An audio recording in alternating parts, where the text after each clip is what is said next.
dando continuidade aí à nossa programação, então a gente falava sobre a hierarquia das leis, né?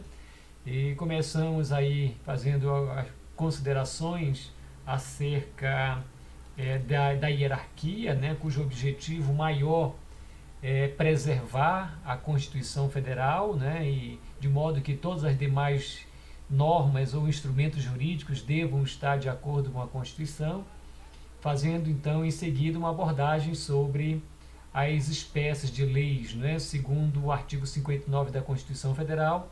Começamos então a falar sobre a emenda à Constituição, né? Em seguida a gente falava sobre as leis complementares, assim como também as leis ordinárias, e seguindo também a ordem do artigo 59 da Constituição, as leis delegadas, né? De modo a dar continuidade agora falando sobre as medidas provisórias. Bem, o que vem a ser essas medidas provisórias, né? Certamente vocês já ouviram, né, falar no noticiário, na imprensa, na televisão, né, no jornal escrito, né? É muito comum se falar em medidas provisórias.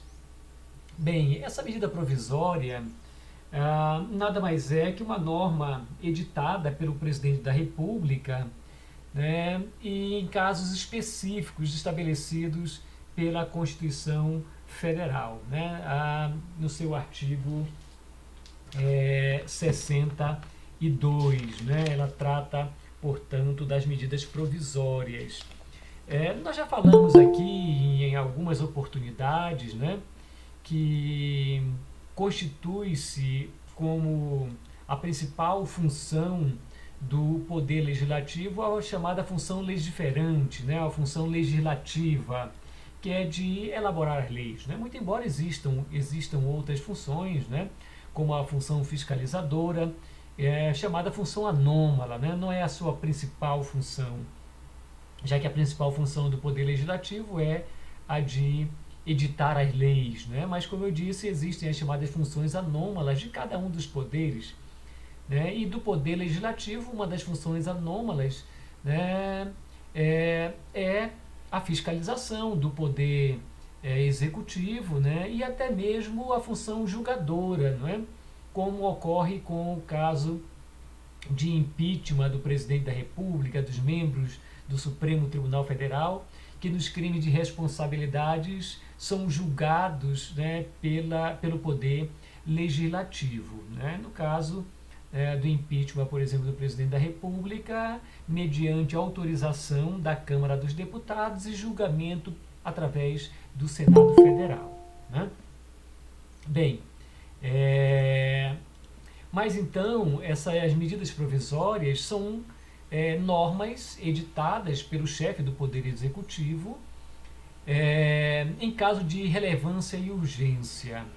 A Constituição atribuiu a competência ao chefe do Poder Executivo, portanto, ao presidente da República, para editar esse tipo de norma em caso de urgência, né? Tendo em vista que o trâmite, a gente vai falar em seguida, mais adiante, a gente vai falar sobre o chamado processo legislativo, o trâmite de um projeto de lei no Congresso Nacional, ele é um tanto quanto demorado, né? Ele passa na fase de iniciativa, né, pelas comissões de uma casa e de outra, né? Quando eu falo em uma casa, eu digo da Câmara dos Deputados e também do Senado Federal, né? E em seguida, né, ele passa por uma análise dos próprios parlamentares, né, tanto numa casa quanto na outra, na casa iniciadora quanto na casa revisora, né, até que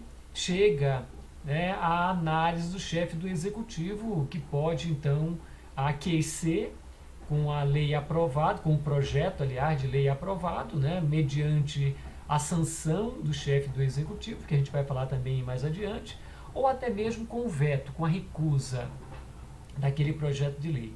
Mas estamos aqui fazendo essa abordagem preliminar para justificar que demora um tempo o trâmite de um projeto de lei para que ele seja promulgado e publicado, né? Para que então ele possa ter a validade, para que ele regule as relações sociais. E muitas vezes, né, esse tempo pode provocar consequência, né, à sociedade, que exige uma legislação imediata, né? Então, exatamente por conta disso que a Constituição Federal, quando trata do processo legislativo, né, definiu como sendo a medida provisória um ato do chefe do Executivo que edita com força de lei, né, essa norma jurídica chamada medida provisória, em caso de relevância e urgência, né? Mas, para que esse projeto, aliás, para que essa medida provisória se torne lei, é necessário que ela seja submetida à apreciação do Congresso Nacional. Então, o presidente edita a medida provisória e encaminha, né, ao Poder Legislativo para que possa, então, converter em lei a medida provisória, né? Então, para apresentar,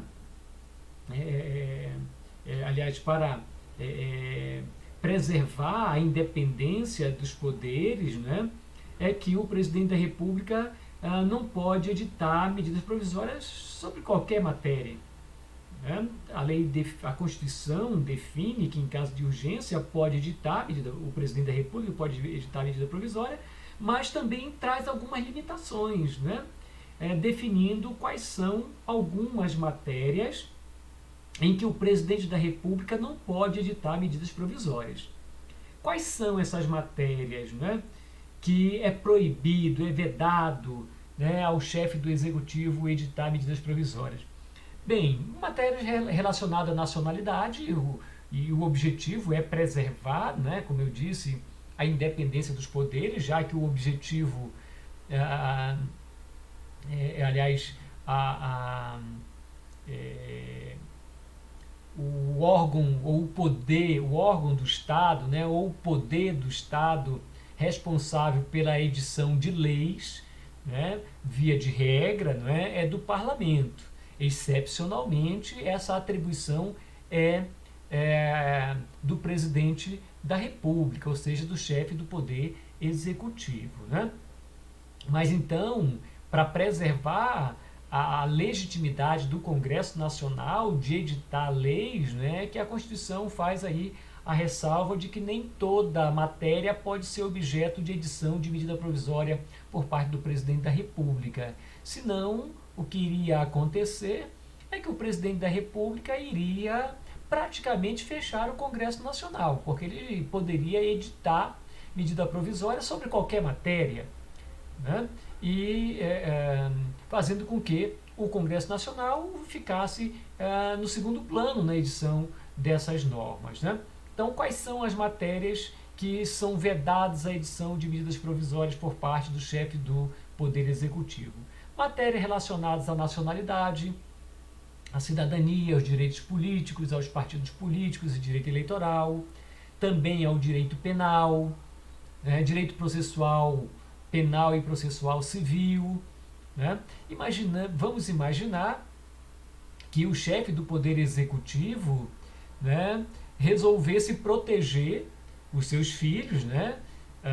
Nada a ver com a atual situação do governo federal, né? Mas para tentar preservar os seus filhos acusados de eventual crimes que ele tenha cometido, ele resolva editar uma norma de direito processual penal, né, para proteger os seus filhos ou os seus apadrinhados, por exemplo, né? Ou então, sobre o direito penal, né, dizer que aquele ato delitivo, né, que está no Código Penal deixa de ser crime, quem sabe, né? Então, a Constituição proíbe que o chefe do Executivo possa editar medidas provisórias com relação a essas matérias, né? Direito penal, direito processual penal, direito processual civil, com relação a direitos eleitorais, né? Até mesmo porque, no caso, sendo ele o chefe do Executivo candidato à reeleição, por exemplo, ele pode editar uma medida provisória para atender aos seus interesses eleitorais, não é? também, por conta disso, a Constituição proíbe o chefe do Executivo editar medida provisória também com relação a esse tema. Organização dos poderes, aliás, me desculpe, a organização do Poder Judiciário, na verdade, né? Que neste caso a atribuição é do próprio Poder Judiciário, né? E, portanto, o chefe do Executivo também não pode editar medida provisória, né? Da mesma forma com o Ministério Público, que a legitimidade para a iniciativa da lei acerca da organização do Ministério Público é do próprio Ministério Público. Também planos plurianuais, diretrizes orçamentárias, orçamento e créditos adicionais e suplementares. Né? Todas essas matérias são vedadas ao presidente da República editar medidas provisórias. Também é vedado a edição de medidas provisórias que visem a obter a detenção ou sequestro de bens, né, de poupança popular ou qualquer ativo financeiro. Na verdade, esse dispositivo, né, essa situação aqui que nós estamos analisando, a detenção e sequestro de bens e de poupança, é porque na Constituição, no texto original, né, da atual Constituição, não havia esse impedimento. E lá no governo Fernando Collor de Mello, né, ele praticou esse ato, causando aí um problema para a sociedade. Né? Pessoas que tinham dinheiro em poupança, houve lá a detenção desses valores e o sequestro desses valores, e muitas pessoas acabaram ficando na miséria, porque todo o seu patrimônio ali se encontrava. Né? Então a Constituição proibiu, né, que o chefe do Executivo também possa editar medidas provisórias com essa finalidade. Também é vedado a edição de medidas provisórias reservadas à lei complementar. Nós falávamos aí na aula passada, né, sobre as leis complementares. A própria Constituição indica quais são as matérias que deverão ser reguladas por lei complementar. Então, quando a Constituição preserva ou reserva uma determinada a lei complementar uma determinada matéria, também não permite que o chefe do Executivo possa editar a medida provisória sobre ela. Né? E por último, né, também o chefe do Executivo não pode editar medida provisória quando o Congresso Nacional já tenha disciplinado, né, aquela matéria, objeto da medida provisória, né, e depende apenas de sanção ou veto do presidente da República.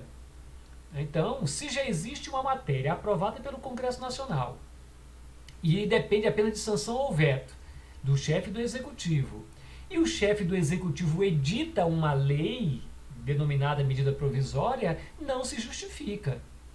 Então, ele faça uso daquela lei que foi aprovada pelo Congresso Nacional e não editar uma nova medida provisória. Né? Então, essas matérias não poderão ser objetos de edição de medida provisória por parte do chefe do Poder Executivo.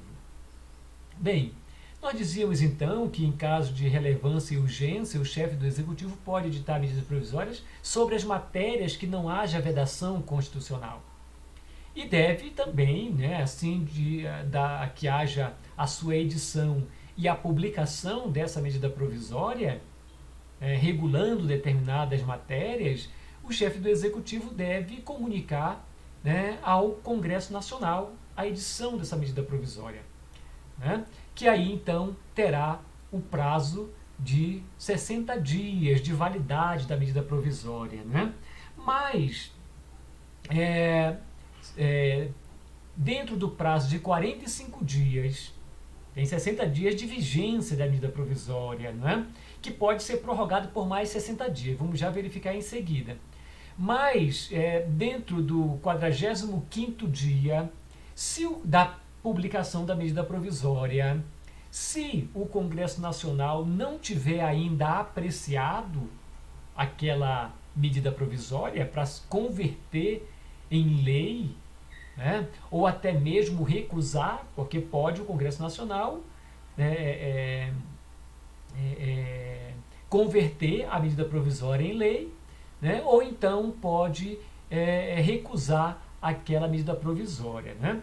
Mas então, dentro do prazo de 45 dias, se o Congresso Nacional, da publicação da medida provisória, se o Congresso Nacional não tiver ainda apreciado a medida provisória, né, cada uma das casas do Congresso Nacional, seja a Câmara, seja o Senado, terá a sua pauta sobrestada. Significa dizer que não pode analisar outras matérias, né? Terá que deliberar, né, sobre a medida provisória. Então, o Congresso Nacional tem lá inúmeros projetos de leis que estão sujeitos à análise do Congresso Nacional, mas se existir uma medida provisória em vigor, né, transcorreu o prazo de 45 dias sem que a Casa Legislativa, a Câmara ou o Senado tenha apreciado aquela medida provisória, será sobrestada a pauta daquela casa, né, ou as votações daquela casa, para que seja então apreciada a medida provisória, né? Bem, mas se em 60 dias, eu dizia ainda há pouco, não for apreciada pelo Congresso Nacional, pelas casas do Congresso Nacional, né, será então prorrogada a medida provisória, né, por igual prazo, né? Então, se o prazo é de 60, prorroga-se por mais 60 dias de validade aquela lei chamada medida provisória, editada pelo chefe do Poder Executivo, né? Bem, se essa medida provisória não for convertida em lei, né, não for aprovada, né, aquela norma editada, portanto, pelo chefe do Poder Executivo, né, dentro do prazo, né, de 60 dias, prorrogável por mais 60 dias, ela perderá então a sua eficácia. Significa dizer que aquela lei, denominada medida provisória, não poderá normatizar as relações jurídicas, as relações sociais para a qual ela foi editada, ou seja, ela perde a eficácia, ela perde a sua vigência. Mas acontece o seguinte: durante o período em que ela teve em vigor, ela normatizou, ela regulamentou aquelas matérias para a qual ela foi editada, não é? Até porque ela entra em vigor imediatamente com a sua publicação. O presidente da República edita a norma, a medida provisória, e publica, e ela já tem vigência imediatamente, né?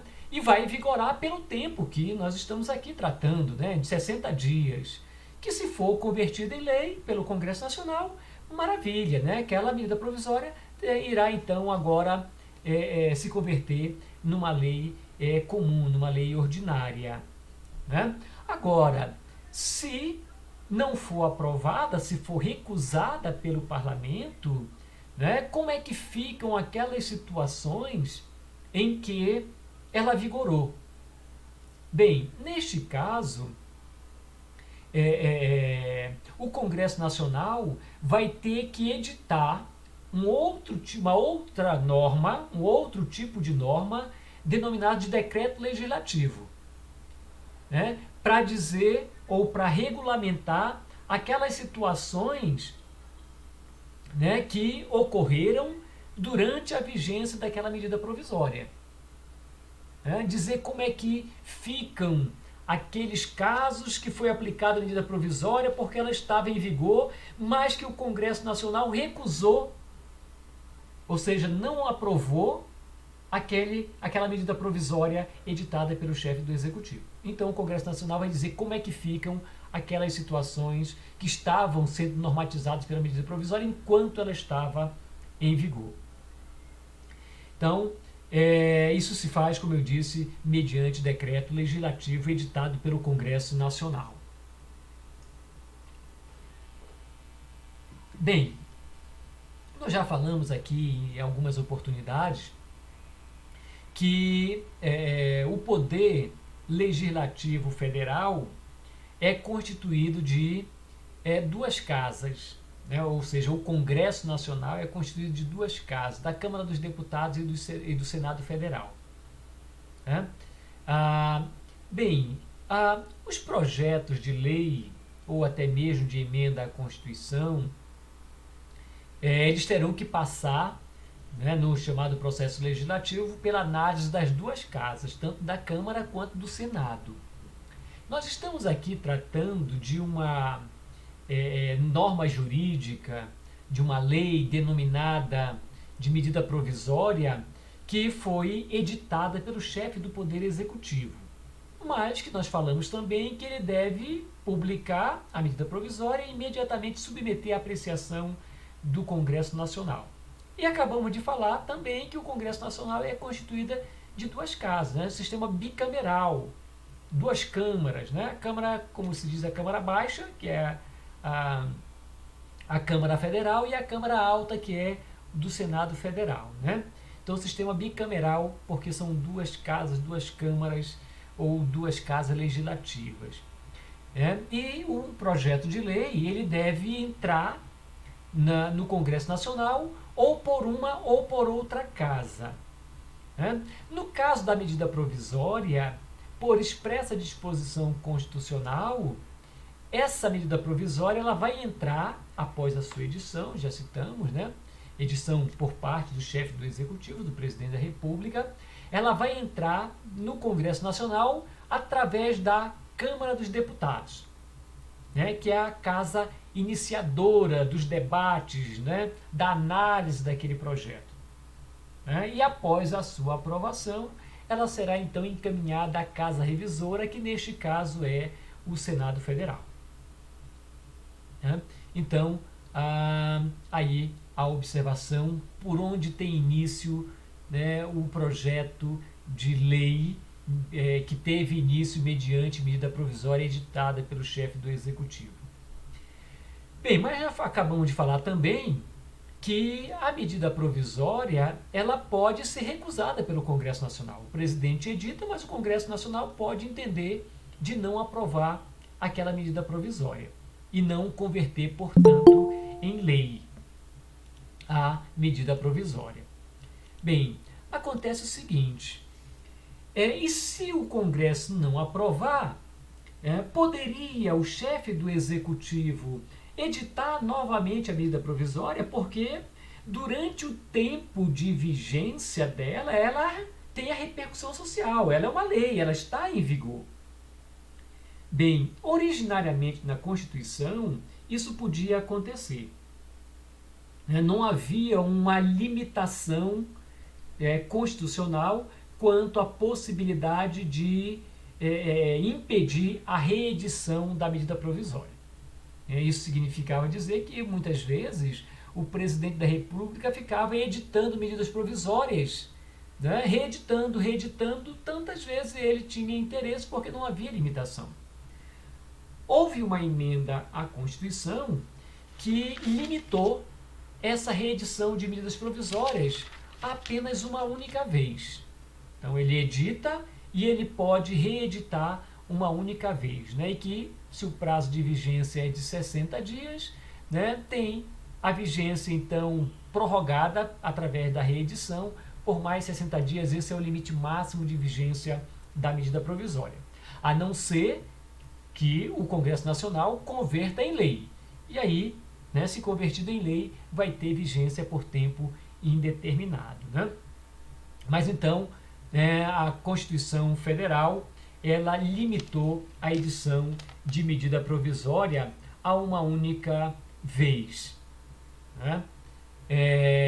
Sendo que não permite, né, caso ela seja rejeitada pelo Congresso Nacional, não permite mais que o chefe do Executivo reedite a medida provisória na mesma sessão legislativa. Significa dizer, no mesmo ano, né? Então, se o presidente da República edita a medida provisória, pode, se dentro de 60 dias não for rejeitada ou aprovada pelo Congresso Nacional, o chefe do Executivo pode reeditar uma única vez e, durante essa vigência de 60 dias já da prorrogação, cabe ao Congresso Nacional apreciar, né, a medida provisória. Se não apreciado, ela perde a eficácia. Se apreciado e recusado, também ela perde a eficácia. Se apreciado pelo Congresso Nacional e aprovada a medida provisória, aí sim ela se converte em lei. Mas se for rejeitada, não pode o chefe do Executivo reeditar mais a medida provisória na mesma sessão legislativa. Bem, feitas essas considerações acerca da medida provisória, continuaremos então tratando sobre as outras espécies de normas jurídicas regulamentado pela Constituição Federal. Bem, seguindo ainda a orientação do artigo 59, além das emendas à Constituição, das leis complementares, das leis ordinárias, das leis delegadas e também das medidas provisórias, nós temos também os chamados decretos. Bem, existem dois tipos de decretos. O chamado decreto do Executivo, ou simplesmente decreto, vamos já ver de que se trata essa espécie de norma, e temos também o chamado decreto legislativo. Bem, o termo decreto significa dizer que há uma edição de uma norma editada por um órgão ou por uma determinada pessoa, que pode ser um órgão, o Congresso Nacional, ou uma única pessoa, que pode ser, por exemplo, o Presidente da República. Ou na esfera do poder, na esfera do ente federativo, no caso de um Estado ou do Distrito Federal, o governador do Estado também, ou então a Assembleia Legislativa, no caso. Então significa que a edição desse tipo de norma é unilateral. Por que unilateral? Porque a regra é de que as leis, em especial a lei complementar e a lei ordinária, ela passa pelo Congresso, que aprova, e em seguida ela vai à apreciação do chefe do Executivo para a sanção ou veto. Mas existem leis que não passam pela análise do chefe do Executivo. Após a sua apreciação pela Casa Legislativa, não passa pela análise do chefe do Executivo, como é o caso do chamado decreto legislativo, como é o caso também das emendas constitucionais, que falamos aí na aula passada, que após a sua aprovação pela Casa Legislativa, ou seja, pelo Congresso Nacional, não vai à apreciação do chefe do Executivo, a emenda constitucional. Isso também vale para o chamado decreto legislativo. Da mesma forma, já que estamos falando aqui de uma norma unilateral, quando se trata do decreto do Executivo, também não vai à apreciação da Casa Legislativa, ou seja, do Congresso Nacional. Diferente do que acontece com as medidas provisórias que acabamos de retratar. Que o presidente edita a norma, mas vai à apreciação do Congresso. Aqui nós temos um processo inverso do que ocorre com as leis complementares e as leis ordinárias, que primeiro elas serão analisadas pela Casa Legislativa, pelo Congresso Nacional, e em seguida vai à apreciação do chefe do Executivo para a sanção ou veto. Aqui a medida provisória é editada pelo chefe do Executivo e em seguida vai à análise da Casa Legislativa, no caso do Congresso Nacional. Mas, no caso dos decretos, eles são normas, no caso dos decretos, não são normas unilaterais, porque não vai à apreciação do outro órgão de poder. Se foi editado pelo Legislativo, não vai à apreciação do Executivo. Se foi editado pelo chefe do Executivo, não vai à apreciação da Casa Legislativa. Bem, mas então esse decreto, ele pode ser de duas naturezas, o decreto do Executivo ou o decreto legislativo.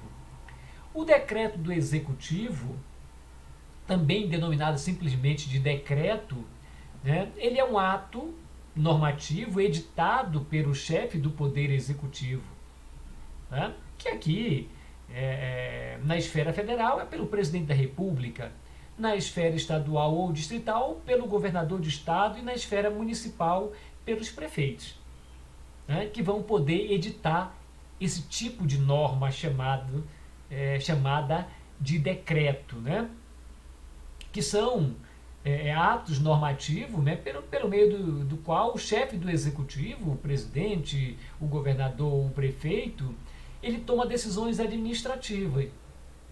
Ora, para regular leis.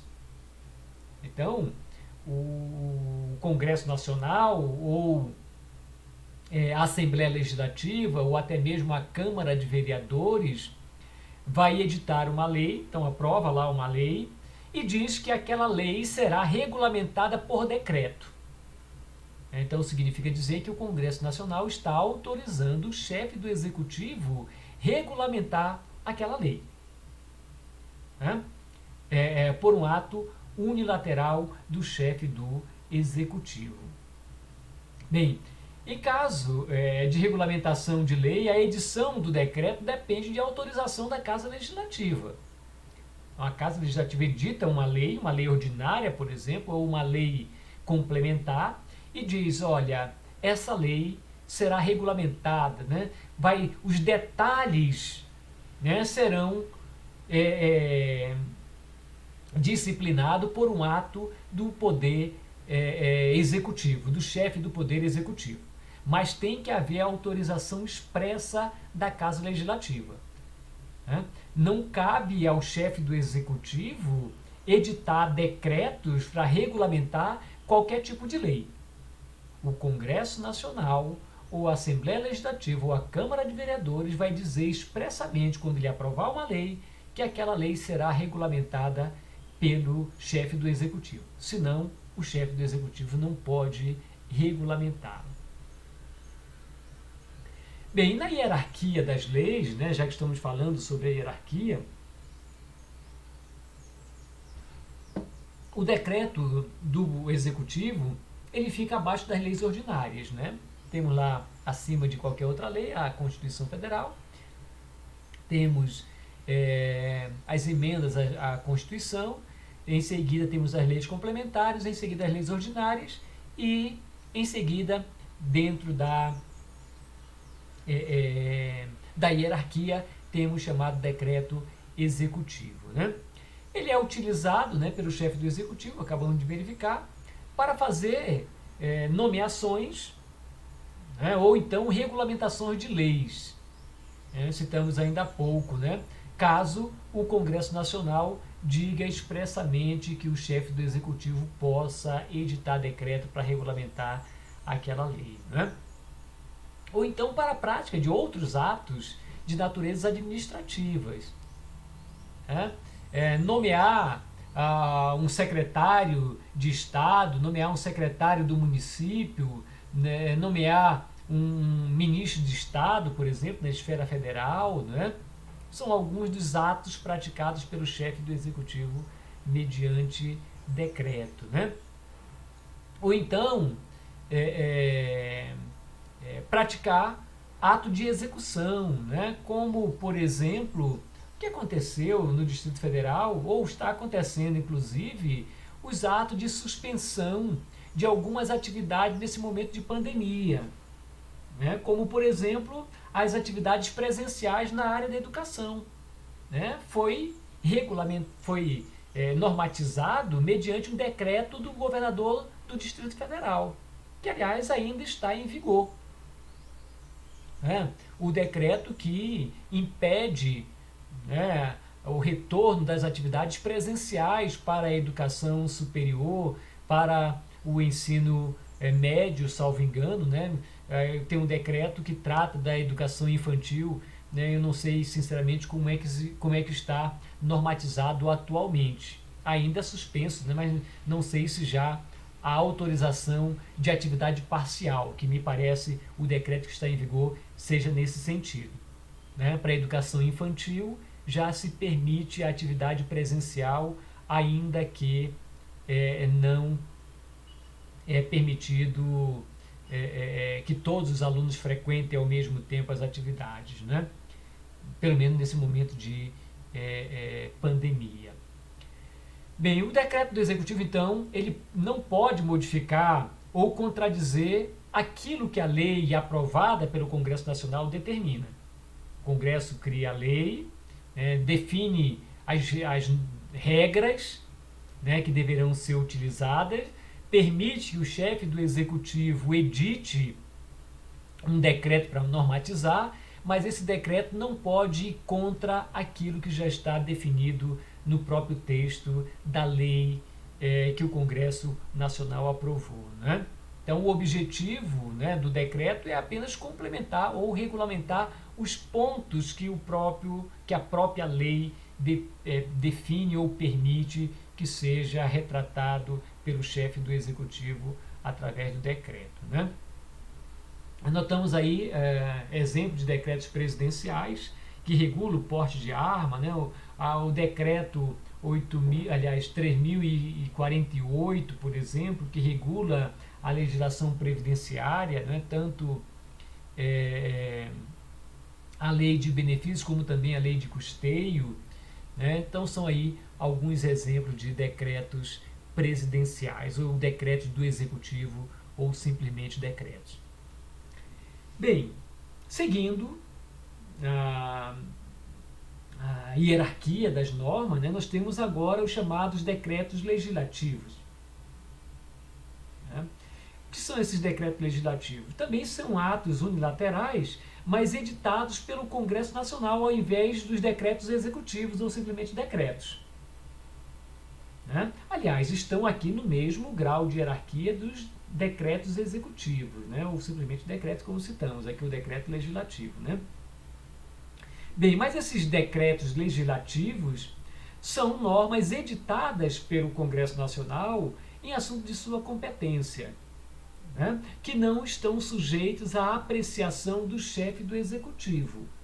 Assim como os decretos executivos não estão sujeitos à apreciação do Congresso Nacional, os decretos legislativos, que são originários do Poder Legislativo, também não irão à apreciação do chefe do Executivo, como acontece, por exemplo, com as leis complementares e as leis ordinárias, que após a sua apreciação pela Casa Legislativa, vai à análise do chefe do Executivo, para a sanção ou veto, como disse, a gente vai voltar a tratar daqui a pouco sobre essa questão.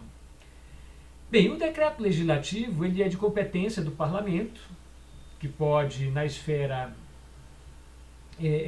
federal, ao Congresso Nacional, na esfera estadual, às Assembleias Legislativas, e na esfera municipal, às câmaras de vereadores, que, como disse, não depende da análise do chefe do Executivo.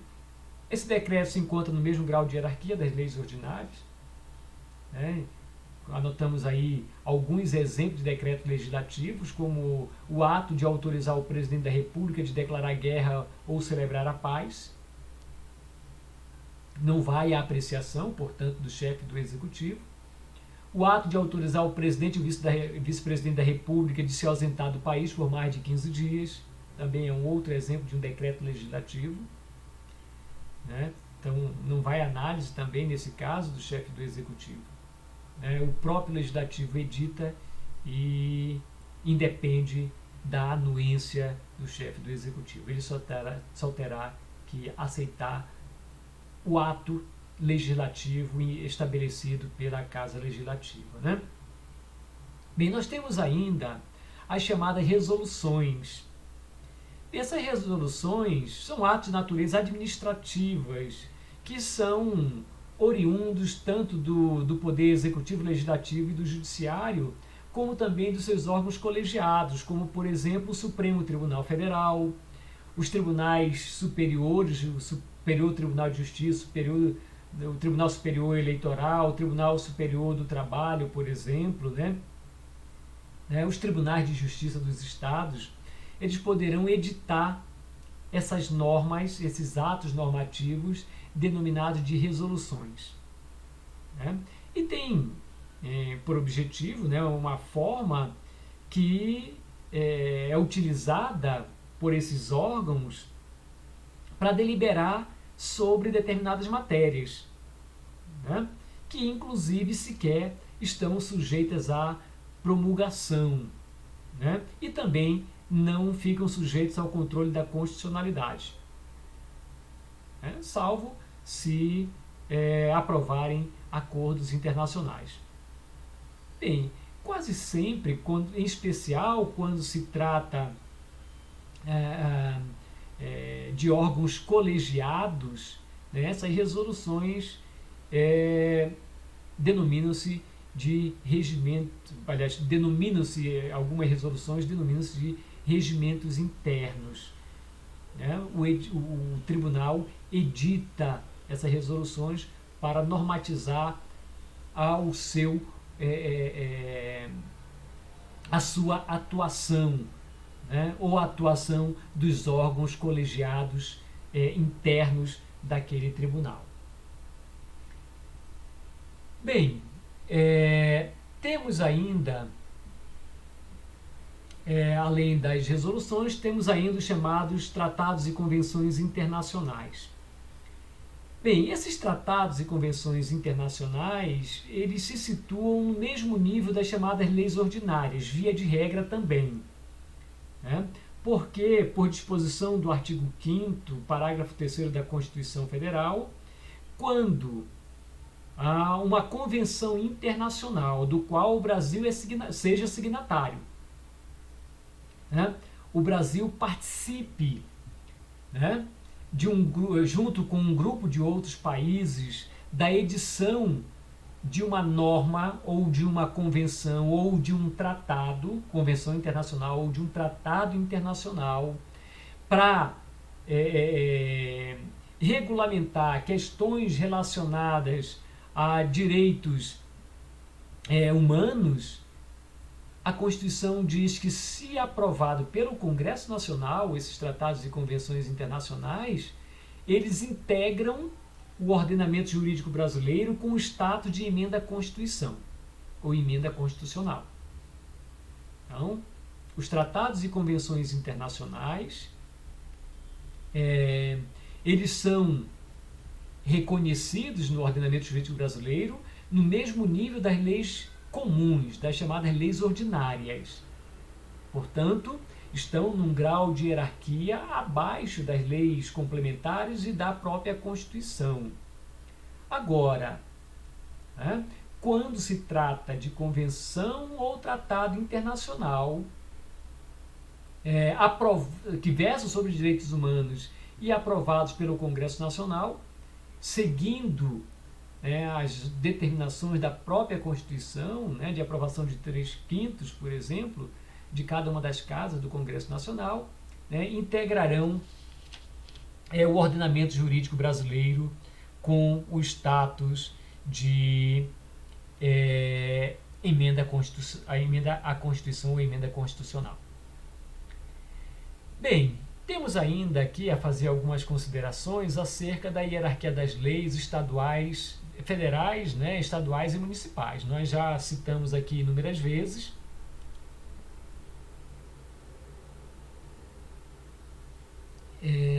Antes de entrar aqui nesse tema, eu estou aqui no chat, né? Deixa eu verificar se tem alguma indagação. Tem apenas uma manifestação aqui da Ianca. Professor, quanto tempo dura uma sessão legislativa? Bem, a sessão legislativa ela dura um ano, né? Do período de 2 de fevereiro, né, até o dia 22 de dezembro. Né? Então, esse é o período da sessão legislativa. Agora, nós temos a chamada... faltou aqui o termo...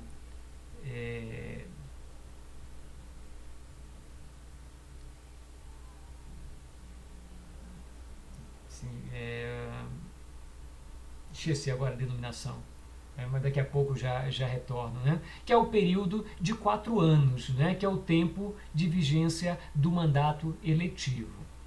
né? Então, a sessão legislativa ela é o tempo que tem a duração anual, muito embora essa duração não seja do dia 1º de janeiro ao dia 31 de dezembro, né? O Gabriel questiona aqui, ensino médio volta em teoria dia 26, né? Gabriel, eu não sei exatamente como é que está normatizado, né, o governador do Distrito Federal, como é que ele normatizou o retorno das atividades da educação, mas apenas para justificar que o ato normativo do chefe do executivo distrital para determinar algumas atividades, como é o caso da educação, né, se dá mediante decreto. Né? Decreto esse que não vai à apreciação da da Câmara Legislativa, na verdade, no caso do Distrito Federal, né? Não vai à apreciação da Câmara Legislativa.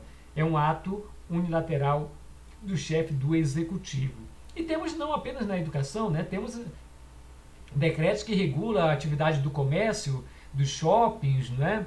Atividades de boates, né? Atividades esportivas também, né? Então, tudo isso é regulado através de decreto do governador. Exatamente, aqui é a legislatura. Ianca é o termo que me faltou agora há pouco, é a legislatura, né? Que é o período de 4 anos. Isso para a Câmara dos Deputados, já que a legislatura do Senado é de 8 anos, o mandato do senador é de 8 anos. Enquanto que o deputado federal, estadual, prefeito, vereador é de 4 anos apenas. Então a legislatura no Senado é diferente da legislatura na Câmara Federal. Então a palavra que me faltou ainda há pouco, obrigado, é legislatura, é isso aí. Alguma outra indagação? Bem, não havendo, a gente continua a falar aqui, voltando à hierarquia entre leis federais, estaduais e municipais. Então nós dizíamos o seguinte, o Brasil é uma república federativa, né, formada pela união indissolúvel da União, dos estados, do Distrito Federal e dos municípios, né, e cada um desses entes federativos possui a sua casa legislativa, né, que na esfera federal é constituída do Congresso Nacional, que por sua vez é constituído de Câmara Federal e Senado Federal. Né? Portanto, sistema bicameral na esfera federal. Na esfera estadual, né, é unicameral, só temos uma Câmara, que é a Assembleia Legislativa dos Estados, ou a Câmara Legislativa no Distrito Federal, ou então a Câmara de Vereadores nos municípios. Né? Todos esses órgãos legislativos, seja o Congresso, seja a Assembleia ou a Câmara, né, a principal função é a função legislativa ou legiferante, né? É aprovar as leis que se aplicam segundo a Constituição para reger aquelas relações dentro do município, dentro do Estado ou dentro do território nacional, segundo as orientações da própria Constituição Federal. Bem, mas já que estamos aqui falando de hierarquia de leis, existe hierarquia entre as leis federais, estaduais e municipais? A princípio, a resposta é não. Por que a princípio? Porque existe sim hierarquia entre algumas leis, como, por exemplo, entre a Constituição Federal e a Constituição estadual de um determinado estado, há sim hierarquia. Porque as constituições estaduais, todas elas, de todas as unidades federativas, deverão obediência à Constituição Federal. Então há uma ordem hierárquica. Da mesma forma, as leis orgânicas dos municípios também devem obediência à Constituição daquele estado ao qual o município integra. Portanto, também há hierarquia. E, consequentemente, se há hierarquia entre a Constituição estadual e a federal, obviamente que também haverá hierarquia entre a lei orgânica municipal e a Constituição Federal. Bem, mas entre as leis comuns, que não sejam a Constituição Federal, as constituições estaduais e a lei orgânica do município, que equivale, né, alguns utilizam esse termo, a Constituição do município é a lei orgânica, né? Muito embora o termo equivocado atribuir a denominação de Constituição do município, até mesmo porque a própria Constituição Federal atribui a denominação de lei orgânica às leis maiores dos municípios do país.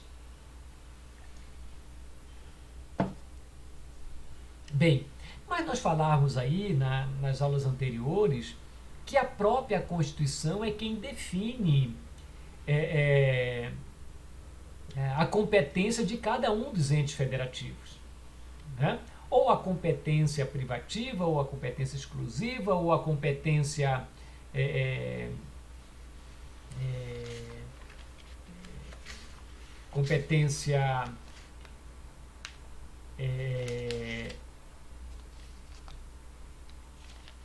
do artigo 23 da Constituição, competência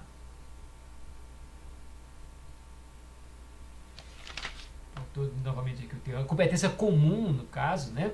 Ou a competência comum, né, dos entes federativos, né, de que trata o artigo 23, né?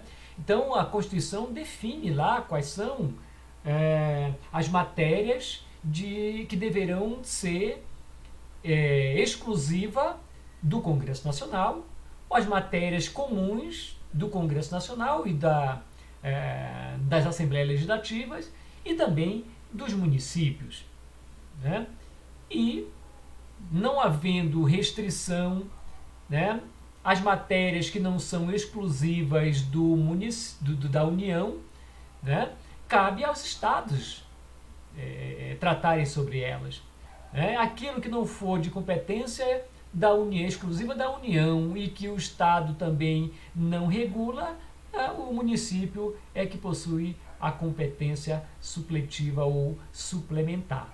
O fato é que, se cada ente federativo possui a sua competência, não há o que se falar em hierarquia dessas leis comuns.